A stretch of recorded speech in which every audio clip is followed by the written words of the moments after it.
بسم اللہ الرحمن الرحیم۔ ایک بزرگ فرماتے ہیں کہ میں ایک سال سخت ترین گرمی کے زمانے میں حج کو چلا۔ لو بڑی شدت سے چلتی تھی۔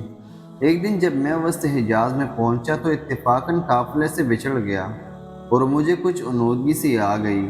اچانک آنکھ جھکلی تو اس جنگل بیابان میں ایک آدمی نظر آیا، تو میں جلدی جلدی اس کی طرف چلا تو دیکھا ایک کم سن لڑکا جس کی داڑھی بھی نہ نکلی تھی اور اس قدر حسین کہ گویا چودھویں کا چاند ہے بلکہ دوپہر کا سورج۔ اس پر ناز و نعمت کے کرشمے چمک رہے تھے۔ میں نے اس کو سلام کیا۔ اس نے کہا، ابراہیم، وعلیکم السلام۔ میرا نام لینے پر مجھے انتہائی حیرت ہوئی اور مجھ سے سکوت نہ ہو سکا۔ میں نے بڑی تعجب سے پوچھا کہ صاحبزادے، تجھے میرا نام کس طرح معلوم ہوا؟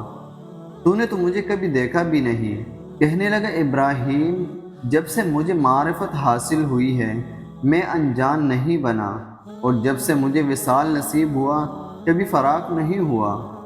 میں نے پوچھا، سخت ترین گرمی میں اس جنگل میں تجھے کیا مجبوری کھینچ کر لائی؟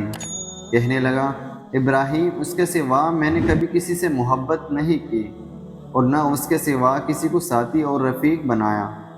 میں اس کی طرف ہی منتقل ہو چکا ہوں، اس کے معبود ہونے کا اقرار کر چکا ہوں۔ میں نے پوچھا کہ تیرے کھانے پینے کا ذریعہ کیا ہے؟ کہنے لگا، محبوب نے اپنے ذمہ لے رکھا ہے۔ میں نے کہا، خدا کی قسم، مجھے اس بیابان میں تیری جان کے ہلاک ہونے کا اندیشہ ہے۔ تو اس کی آنکھوں سے آنسو کی لڑی موتیوں کی طرح اس کے رخساروں پر پڑنے لگی اور اس نے چند شعر پڑھے جن کا ترجمہ یہ ہے، کون شخص ڈرا سکتا ہے مجھ کو اس جنگل کی سختی سے، حالانکہ میں اس جنگل کو اپنے محبوب کی طرف چل کر طے کر رہا ہوں اور اس پر ایمان لا چکا ہوں۔ مجھ کو بے چین کر رہا ہے اور شوق ابارے لیے جاتا ہے، اور اللہ کا چاہنے والا کبھی کسی آدمی سے نہیں ڈر سکتا۔ اگر مجھے بھوک لگے گی تو اللہ کا ذکر میرا پیٹ بھرے گا، اور اللہ کی حمد کی وجہ سے میں پیاسا نہیں ہو سکتا، اور اگر میں ضعیف ہوں تو اس کا عشق مجھے حجاز سے خراسان تک لے جا سکتا ہے۔ تم میرے بچپن کی وجہ سے مجھے حقیر سمجھتا ہے۔ اپنی ملامت کو چھوڑ، جو ہونا تھا ہو چکا۔ میں نے پوچھا، تجھے خدا کی قسم اپنی عمر بتا کیا ہے؟ کہنے لگا، تو نے بڑی سخت قسم مجھے دی ہے جو میرے نزدیک بہت بڑی ہے۔ میری عمر 12 برس کی ہے۔ پھر وہ کہنے لگا، ابراہیم، تجھے میرا عمر پوچھنے کی کیا ضرورت پیش آئی؟ میں نے کہا، مجھے تیری باتوں نے حیرت میں ڈال دیا ہے۔ کہنے لگا، اللہ کا شکر ہے، اس نے بہت بڑی نعمت عطا فرمائی ہے، تو اللہ کا فضل ہے کہ اس نے اپنے بہت سے مومن بندوں سے افضل بنایا ہے۔ ابراہیم کہتے ہیں، مجھے اس کے حسن و صورت، حسن سیرت اور شعری کلامی پر بڑا تعجب ہوا۔ میں نے کہا، سبحان اللہ، حق تعالیٰ نے کیسی کیسی صورتیں بنائی ہیں۔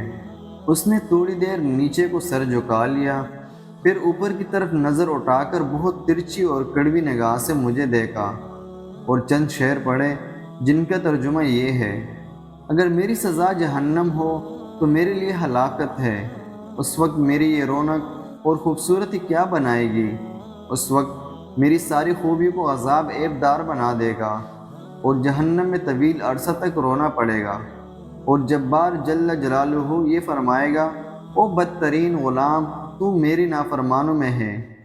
تو نے دنیا میں میرا مقابلہ کیا، میری حکم عدولی کی، تو میرے عہد و پیمانے کو بھول گیا تھا یا میری قیامت کی ملاقات کو بھول گیا تھا؟ اے ابراہیم، تو اس دن دیکھے گا کہ فرمان برداروں کے منہ چودھویں کے چاند کی طرح چمک رہے ہوں گے، اور حق تعالیٰ اپنے انوار کے پردے ہٹا دے گا، جس کی وجہ سے یہ فرمان بردار اس پاک ذات کی زیارت سے ایسے مبہوت ہو جائیں گے کہ اس کے مقابلے میں ہر نعمت اور ہر راحت کو بھول جائیں گے، اور حق تعالیٰ ان فرمان برداروں کو ہیبت اور خوشنودی کا لباس پہنائیں گے، اور ان کے چہروں کو رونق اور شادابی عطا ہوگی۔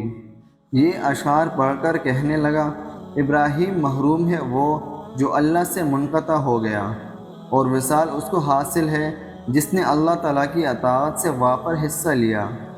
ابراہیم، اپنے رفقا سفر سے بچھڑ گئے ہو؟ میں نے کہا، ہاں۔ تجھ سے اللہ کے واسطے سوال کرتا ہوں کہ تم میرے لیے دعا کرے کہ میں اپنے ساتھیوں سے جا ملوں۔ میرے اس کہنے پر اس لڑکے نے آسمان کی طرف دیکھا اور کچھ آہستہ آہستہ زبان سے کہا کہ مجھے اس کے ہونٹ حرکت کرتے ہوئے معلوم ہوئے۔ اس وقت مجھے اچانک نیند کا جھونکا سا آیا یا بے ہوشی سی ہو گئی۔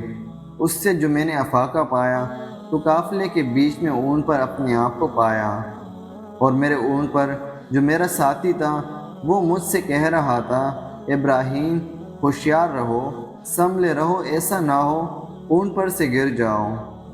اور اس لڑکے کا مجھ کو کچھ پتہ نہ چلا کہ وہ آسمان پر اڑ گیا یا زمین کے اندر اتر گیا۔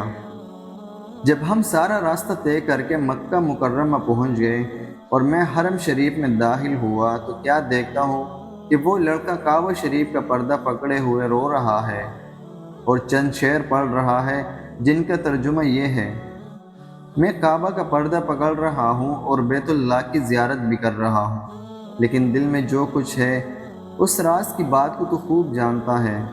میں بیت اللہ کی طرف پیدل چل کر آیا ہوں، کہیں سوار نہیں ہوا، اس لیے کہ میں باوجود اپنی کمسنی کے فریفتہ عاشق ہوں۔ میں بچپن ہی سے تجھ پر مرنے لگا ہوں، جبکہ میں عشق کو جانتا بھی نہ تھا، اور اگر لوگ ملامت کریں کسی بات پر تو میں ابھی عشق کا طفل مکتب ہوں۔ اے اللہ، اگر میری موت کا وقت آ گیا ہے تو شاید میں تیری وصل سے بہریاب ہو سکوں۔ اس کے بعد وہ بے اختیار سجدے میں گر گیا اور میں دیکھتا رہا، اور اس کے بعد میں اس کے پاس گیا اور اس کو بہلایا تو وہ انتقال کر چکا تھا۔ ابراہیم کہتے ہیں کہ مجھے اس کے انتقال کا بڑا صدمہ ہوا۔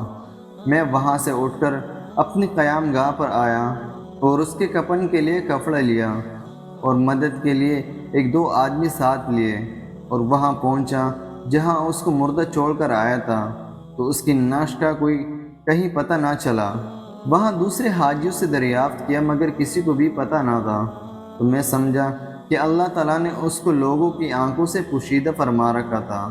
میں وہاں سے اپنی قیام گاہ پر واپس آ گیا اور مجھے کچھ عنودگی سی آ گئی، تو میں نے اس کو خواب میں دیکھا کہ وہ ایک بہت بڑی مجمع میں ہے اور سب سے پیش ہے، اور اس پر اس قدر نور چمک رہا ہے اور ایسے عمدہ جوڑے میں ہے کہ ان کی صفت بیان میں نہیں آ سکتی۔ میں نے اس سے پوچھا کہ تو وہی لڑکا ہے؟ کہنے لگا، ہاں میں وہی ہوں۔